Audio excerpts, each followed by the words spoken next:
Namaste everyone. So this is Thought Habitat Speaks, and with this new YouTube channel, we are reviewing books. And the books that we are reviewing are the ones which are highly critical about the societal happenings. We remember 2020 for the first forest fire in Australia, followed by the COVID-19 pandemic. But we may not remember 2020 for the anti-CAA protests which erupted in the capital city of India, that is New Delhi. Rather than saying protest, we must call it a violence, or at least that's what our guest today, Miss Sonali Chithalkar, is telling us. She, along with Monica Arora and Prerna Malhotra, has come up with Delhi Riots 2020, the untold story. When I read this book, it was so interesting that I never got to hear some information which is not mentioned in the mainstream media. And as I kept going in, I'm pretty surprised and I'm excited. And I know where these protests, which is a facade to a larger violence, is happening from. So, Sonali ma'am, thank you so much for joining with us today. It is a great pleasure to have you. And first of all, I must say, hats off to the effort. You know, within these few pages, you've really given so much information. All three of you, you've given us so much information that anyone would be excited enough. Even excited is an understatement, I would say. Yet, I haven't ever heard of an author or a group of authors who have brought out such a book with information, the untold information rather, in the public domain. So, to begin with, I have some few questions. As I went through the book, I kept getting a lot of questions in mind, and here are some key questions. So, it is mentioned that the ex-councillor of Aam Aadmi Party and one other person, Amanatullah Khan from Aam Aadmi Party again, has been making a lot of hate speeches in the public domain. And that was in the backdrop of Delhi elections, which happened in February 2020. But given the scenario, the locals should have actually reacted against the Aam Aadmi Party in the entire election as they saw them coming up. But what we saw is totally different. Rather, Aam Aadmi Party gets a larger mandate and they are holding back to the ground. So, what do you think is the reason that is motivating people to still vote for a party which was actually brewing violence? That too in a Okay. capital city. Okay. So that's a very interesting question, and it also throws a lot of light on the way that voting patterns in the country and how elections are played out.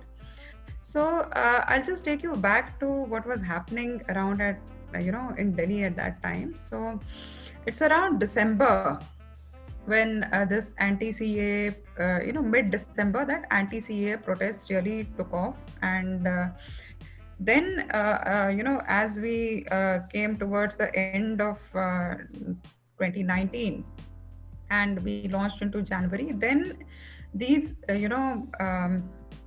anti-CA protests also, they were going on. They were, and simultaneously elections in Delhi were announced.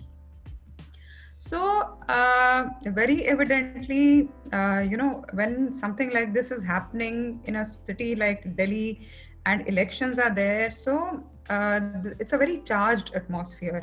And we all know that there is something called swing votes, so everybody wants that votes should be swung to their party. And in all parties they were no holds barred, and they were making speeches, but some speeches were, and all these speeches are in the public domain. So some speeches are speeches and some speeches are special speeches. So you look at the speech that was made by Amanatullah Khan from the Aam Aadmi Party. Also, one has to be careful. They were. It's not you're not naming. Amanatullah Khan was very evidently there. His speeches in the public domain, where he goes around clearly mobilizing around a religious line. And important to note in his speech is that in almost every speech, he and many other people like him who mobilized along religious lines, they have conflated the BJP government, Hindus, the RSS, and Hindutva. They have conflated these four concepts. So these four ideas. So clearly, if you are voting the BJP, you are a Hindu, a Hindutvavadi, and a RSS person. And so BJP emerged as a Hindu party, and simultaneously, the Aam Aadmi Party and other parties in Delhi, Congress did not really put up a fight, but it was very much a part of mobilizing and making these kind of street speeches and being a part of the street violence. So they also, Amanatullah Khan's speech is there in the public domain. You can hear it. He goes on to say that Muslims in the city and in the country will now no longer have the freedom to dress in a particular way. And, so there was considerable, insecurity and considerable panic being created around religious lines, and all in the backdrop of the anti-CAA movement. Then you have spoken about election results. So Delhi election results are quite predictable along those lines. See, apart from at one point of time, the Aam Aadmi Party and the Congress, they mobilized around not clearly the anti-CAA protests, but they mobilized along religious lines, and they very consciously avoided making statements on Shaheen Bagh and other such mobilizations which were happening in the city. So there was no direct attack or direct connect of the kind that the BJP made, for instance. BJP bought in Shaheen Bagh in a very big way in its election speeches. And that, in a sense, it was not strategically not a good move. And the election results reflected that. So in the Northeast Delhi, in Northeast Delhi, you have 10 assembly segments, and out of that, 7 were won by the Aam Aadmi Party, and 3 were won by the BJP, with a pretty predictable result. And also, it also matches with the kind of mobilization that was happening. The second platform, the main core platform that the Aam Aadmi Party took was free water, free electricity, and it talked about issues that the people of Delhi relate to. So I think these two things actually led to the formation of the Aam Aadmi Party government in Delhi, and it is in no way I think connected, or it's not a reflection or I won't say it's a vote on the CA. It's not a vote on the Citizenship Amendment Act at all. Rather, it is something that the Aam Aadmi Party was able to connect with the core everyday issues that affected people in Delhi, and also in areas where it wanted to, for instance in Okhla, for instance in Mustafabad, in areas where it felt that it was necessary to use religious mobilization, it did that very effectively, and it shows in the results. That's right. So, okay.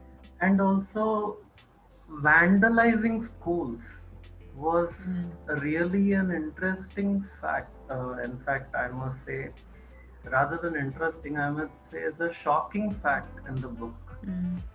So like in their words to protest against the government, these people went on to vandalize schools. And in fact, in one particular section, I did hear that the school principal was so terrified that she didn't know what to do, and also the girl children were very much in danger.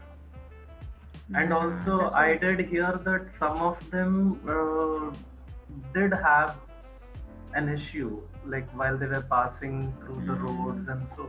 yeah, yeah. But So, more, yeah, I'm sorry, I'll just complete it. So, what do you yeah. feel is the reason behind suppressing this news? Like, I'm pretty sure that it is something that we call it as urban naxalism. But again, when it comes to safety of citizens, forget about our ideologies, forget about everything. But it comes to the safety of our own citizens.